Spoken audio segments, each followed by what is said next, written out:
4,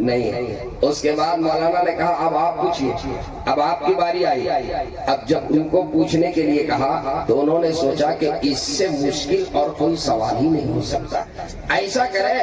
آپ ہی اس کا جواب دے دیجئے، میں اسی سوال کو پلٹا رہا ہوں، اسی کو میں آپ کے طرف یہ کر رہا ہوں، آپ ہی بتا دیجئے کہ وہ کون سا پرندہ ہے جس کے 4 پاؤں اور اڑنے کے بعد وہ ہو جائے 8 پاؤں۔ تو مولانا نے 1 سیکنڈ تاخیر نہیں کیا، بلا کسی تاخیر کے، بلا کسی توقف کے، 1 سیکنڈ تاخیر نہیں، فوراً اس نے جو 200 روپے دیا تھا اسی سے 50 روپے نکال کے اس کو صداقت کے 50 روپے دے دیا۔ وہ سمجھ گیا کہ پڑ گئے ہیں ایسے مولوی کے چکر میں، اگر دہلی تک گیم چلتا رہا تو یہ پرس جو ہے اعظمی صاحب کا، حبیبی صاحب کا خالی ہو جائے۔ جی اب ماشاءاللہ مجمع بالکل سکون میں ہے، اور یہ ہرہوری کے ہمارے نوجوان ہیں اور یہاں کے کمیٹی کے ذمہ داران ہیں، اور پتہ نہیں آج یہ جلسہ میرے خیال سے رمضان المبارک اب 1 ہی دن کے بعد شروع ہونے والا ہے، رمضان کی آمد ہے، اور یہ جلسہ آخر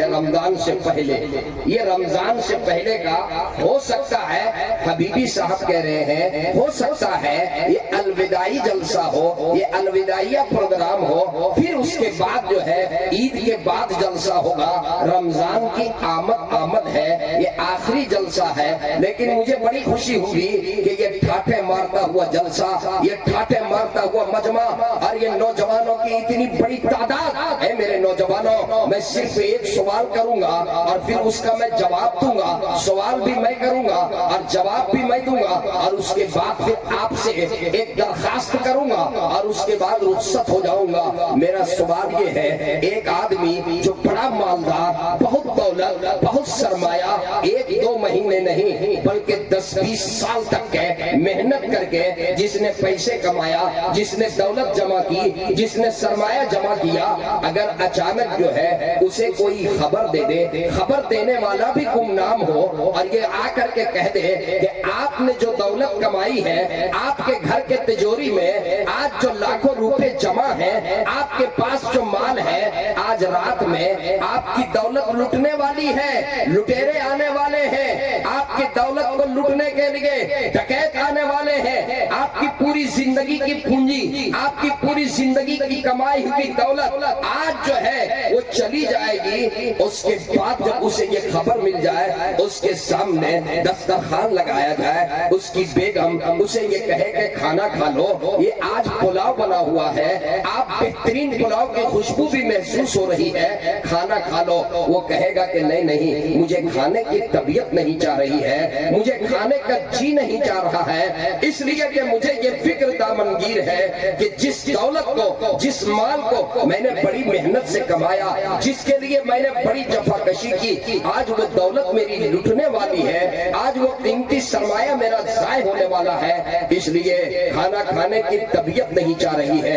اے میرے نوجوانوں، میں آپ کو یہ بتانا چاہتا ہوں، بحیثیت مسلمان ہونے کے، آپ مذہب اسلام کے پیروکار ہو، آپ محمد رسول اللہ صلی اللہ علیہ وسلم کی امت ہو، پیارے آقا صلی اللہ علیہ وسلم نے جس امت کے لیے اپنا سب کچھ قربان کیا، جو اپنی امت کو بہت زیادہ عزیز رکھتے تھے، اپنی امت کو بہت زیادہ چاہتے تھے، اپنی امت سے کیسی محبت کرتے تھے، میں بتاؤں آپ کو، ایک موقع پر پیارے آقا صلی اللہ علیہ وسلم مسجد نبوی میں تشریف فرما ہے، آپ کی صحبت میں صحابہ بیٹھے ہوئے ہیں، آپ کی مجلس میں آپ کے یار بیٹھے ہوئے ہیں، آپ کی مجلس میں آپ کے جانشار بیٹھے ہوئے ہیں، ایک صحابی رسول صلی اللہ علیہ وسلم آپ سے عرض کرتا ہے، اللہ کے رسول صلی اللہ علیہ وسلم سے مخاطب ہوتا ہے، صحابی رسول عرض کرتا ہے، طوبى من رآك وآمن بك، طوبى لمن رآك وآمن بك، اے اللہ کے رسول، اے میرے آقا، خوشخبری اس شخص کے لیے ہے جنہوں نے آپ کے چہرے انور کو دیکھا، جنہوں نے آپ کے رخ انور کو دیکھا، جنہوں نے آپ کے رخ زیبا کو دیکھا،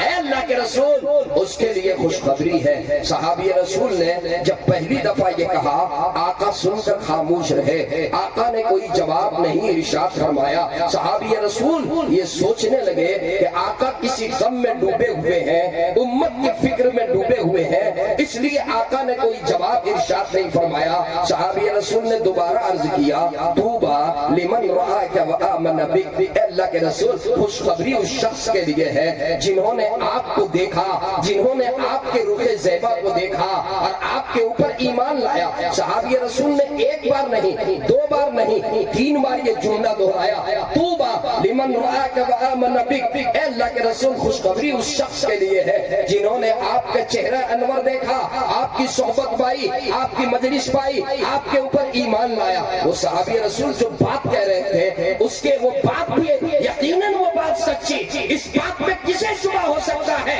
کہ جنہوں نے آپ کے رخ انور کو دیکھا، جنہوں نے آپ کی صحبت پائی، جنہوں نے آپ کی مجلس پائی، جنہوں نے آپ صلی اللہ علیہ وسلم کی رفاقت حاصل کی اور آپ کے اوپر ایمان لایا، وہ صدیق اکبر، وہ عمر فاروق، وہ عثمان غنی، وہ علی مرتضی، وہ صحابہ کرام رضوان اللہ تعالی علیہم اجمعین، ان کے مقام کو دنیا کا کوئی شخص جو ہے ان کے مقام تک کے پہنچ نہیں سکتا۔ کیا کہنے، صحابی یہی تو کہہ رہے تھے کہ جنہوں نے آپ کو دیکھا اور آپ پر ایمان لایا اس کے لیے خوشخبری ہے۔ جب 3 دفعہ صحابی رسول نے یہ عرض کیا تو پیارے آقا صلی اللہ علیہ وسلم نے ارشاد فرمایا، آقا نے فرمایا ارے آپ نے، تم نے کیا کہا طوبی لمن رآک وآمن بک، سنو طوبی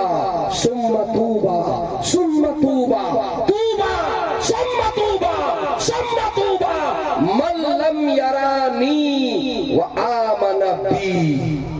اللہ اللہ، اگر صرف یہ جملہ یاد کر لیا جائے، صرف اس کا مفہوم سمجھ لیا جائے، صرف یہ بات میرے نوجوانوں کو سمجھ میں آ جائے تو لمبی تقریر کرنے کی مزید ضرورت نہیں پڑے گی۔ آقا کیا فرما رہے ہیں؟ قیامت تک آنے والے اپنے دیوانوں کو، قیامت تک آنے والے اپنے اوپر ایمان لانے والوں کو، قیامت تک آنے والے اپنے چاہنے والوں کو، قیامت تک آنے والے آقا کی سنت پر مر مٹنے والوں کو آقا کیا پیغام دے رہے ہیں، آقا کیا سند دے رہے ہیں، آقا کیا اعزاز سے نواز رہے ہیں۔ آقا نے فرمایا کہ سنو طوبی ثم طوبی ثم طوبی من لم یرانی وآمن بی، خوشخبری خوشخبری خوشخبری، 3 بار آقا نے فرمایا خوشخبری خوشخبری خوشخبری اس شخص کے لیے ہے جنہوں نے مجھے نہیں دیکھا اور میرے اوپر ایمان لایا، جنہوں نے مجھے نہیں دیکھا، وہ میرے زمانے میں نہیں، میرے بعد آئیں گے، وہ میرا چہرہ نہیں دیکھیں گے اور اس کے باوجود بھی میرے اوپر ایمان لائیں گے، میری سنت پر چلیں گے، میرے سے محبت کریں گے۔ خوشخبری اس کے لیے ہے۔ اے میرے نوجوانوں، اے میرے حروری اور رانچی کے تمام نوجوانوں، میں آپ کو یہ کہنا چاہتا ہوں پیارے آقا صلی اللہ علیہ وسلم جنہوں نے اتنا بڑا جملہ، اتنا بڑا اعزاز، اتنی بڑی سرٹیفکیٹ قیامت تک آنے والے، قیامت تک آنے والے اپنی امتی کو، قیامت تک آنے والے ایمان والوں کو آقا نے جو اتنا بڑا اعزاز دیا، ذرا اپنے گریبان پہ جھانک کر کے دیکھیے کیا اس وفائی کا، اس محبت کی آبھاق ہم ادا کر رہے ہیں؟ کیا پیارے آقا صلی اللہ علیہ وسلم کے ساتھ ہم وفائی کر رہے ہیں؟ میرے دوستوں، میرے نوجوانوں، اے میرے پیارے نوجوانوں، پیارے آقا صلی اللہ علیہ وسلم سے محبت یہ کمال ایمان کا معیار ہے۔ اس وقت تک کہ کوئی مسلمان مومن کامل نہیں ہو سکتا جب تک کہ پیارے آقا صلی اللہ علیہ وسلم سے